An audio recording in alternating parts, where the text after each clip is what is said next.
किसान भाइयों राम राम। मैं राम कृपा कृषि फार्म में आपका फिर से स्वागत करता हूं।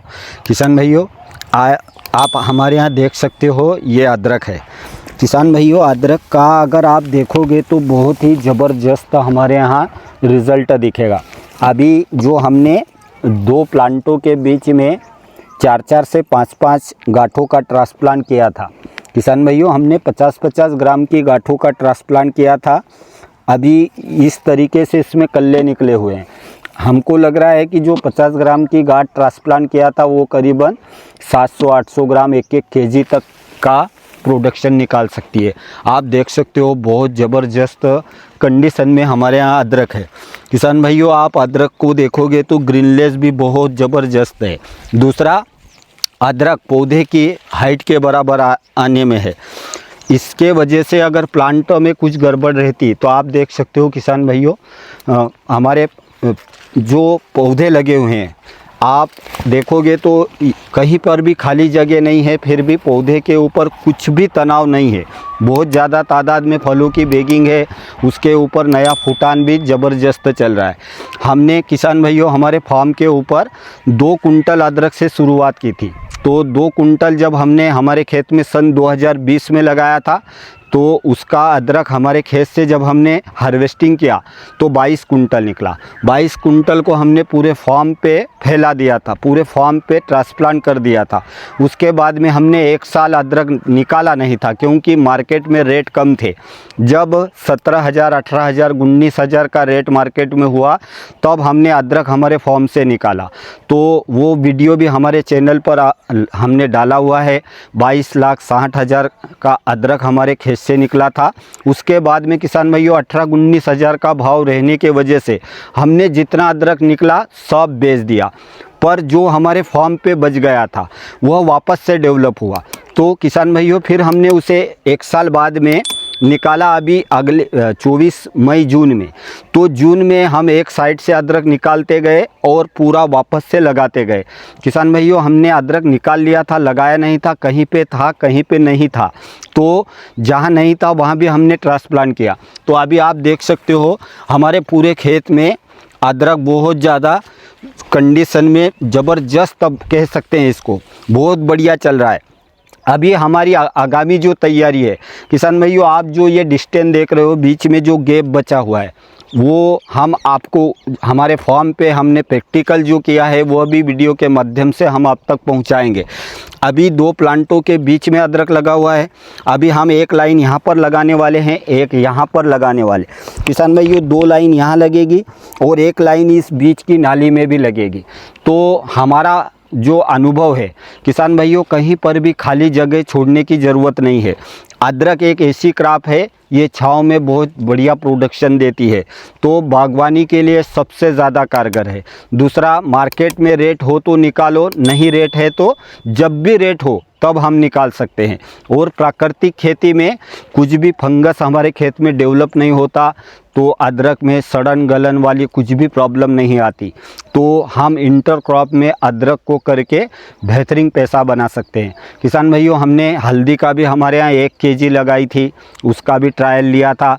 1 साल उसे निकाला नहीं, दूसरे साल में निकाला, 80 किलो निकला। वह भी वीडियो हमने हमारे चैनल पर डाला हुआ है। जो 80 किलो हमने अभी ट्रांसप्लांट किया है वो भी बहुत बेहतरीन कंडीशन में है। करीबन 4 फीट की हाइट में हमारे खेत पे हल्दी है।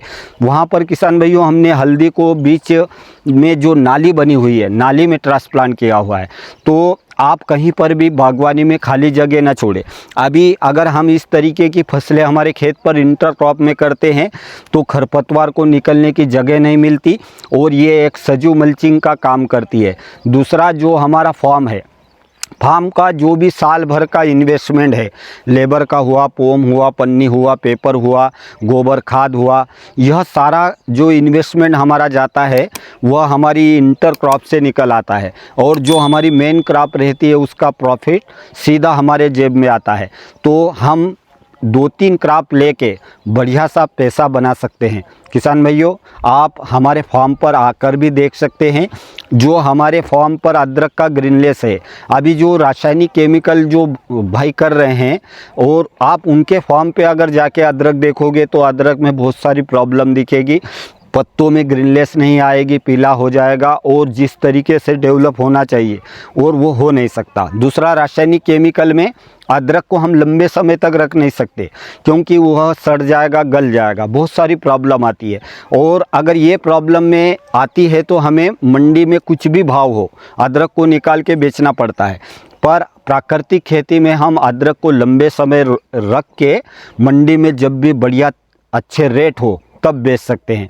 तो आप प्राकृतिक खेती को फॉलो करें और प्राकृतिक खेती में भी आप इंटर क्रॉप में 2-3 फसलें करें, एक मल्टी लेयर फार्मिंग करें। किसान भाइयों, हम हमारे फार्म पे जो कर रहे हैं वही रियल आपको बता रहे हैं, तो हम कर सकते हैं तो आप भी कर सकते हैं। आप हमसे जुड़े रहे, माँ प्रकृति से जुड़े रहे। धन्यवाद। और किसान भाइयों, आखिरी में मैं आपको एक विशेष सूचना देने जा रहा हूं। मैं कारणवश अभी मेरे चैनल के माध्यम से मेरे से बहुत सारे किसान जुड़े हुए हैं, बहुत सारे फ़ोन आते हैं, सबका समय पे फ़ोन अटेंड नहीं कर पाता। तो मैं आपको बताने जा रहा हूं, आप मुझे 8 बजे सुबह से लगाकर 6 बजे तक कंटिन्यू फ़ोन लगा सकते हैं। उसमें अगर कारणवश मैं आपका फ़ोन अटेंड नहीं भी करता हूं तो आपको ज़रूर लगाऊंगा। आपकी जो भी प्रॉब्लम होगी अगर मुझसे हो सका तो मैं उसका समाधान ज़रूर करूंगा। किसान भाइयों, क्या है कि घर परिवार को भी समय देना बहुत ज़रूरी रहता है। तो शाम के टाइम में अगर कॉल आते हैं तो उनका समय से मैं फ़ोन अटेंड नहीं कर पाता, उनको जवाब नहीं दे पाता।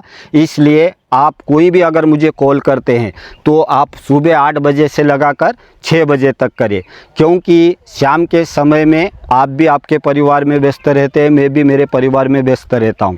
तो मैं आपसे विशेष आग्रह करूंगा, आप मुझे 8 से शाम 6 बजे तक जो भी ज़रूरत हो फ़ोन लगा सकते हैं। और किसान भाइयों, अगर आपको मेरे फार्म पे आना है, मेरे फार्म की विज़िट करना है, मुझसे मिलना है, तो उस पर भी आप मुझे फ़ोन लगा कर ही आए, क्योंकि मैं बहुत ही कम समय मेरे फार्म पे दे पाता हूँ। मेरा जो लड़का है अश्विन पाटीदार, वो फार्म पे रहता है। पर आप आए तो मुझे सूचना ज़रूर करें कि हम आपके फार्म पे इस तारीख को आने वाले हैं, तो हो सकेगा तो मैं भी मेरे काम को मैनेज करके आपको टाइम दे पाऊँगा। अभी किसान भाई, आप जितने भी किसान भाई हैं बड़ी दूर दूर से मेरे फार्म तक आ रहे हैं, हम उनका स्वागत करते हैं। तो आप इतनी दूर से अगर आपका समय निकाल कर आपके कामकाज को छोड़कर आ रहे हैं, तो अगर आ रहे हैं और मैं आपको टाइम नहीं दे पा रहा हूं तो हमको भी अच्छा नहीं लगता। आप भी इतनी दूर से आए, जो जानकारी आपको चाहिए वो अगर नहीं मिल रही है तो इसके लिए आप विशेष ध्यान रखें। आप मुझे फ़ोन लगा के कम से कम 2 दिन पहले आप मुझे बताएं। 2 दिन पहले आप मुझे बताएंगे तो मैं मेरे काम को मैनेज कर लूँगा और आपको बढ़िया से टाइम दे पाऊँगा। तो मैं आप सबसे विशेष आग्रह करता हूँ, आप जब भी मेरे फॉर्म पे आए मुझे समय 2 दिन पहले दे। और अगर मुझसे कुछ भी जानकारी चाहिए तो सुबह 8 बजे से शाम 6 बजे तक मुझे आप बिंदास फ़ोन लगा सकते हैं। धन्यवाद।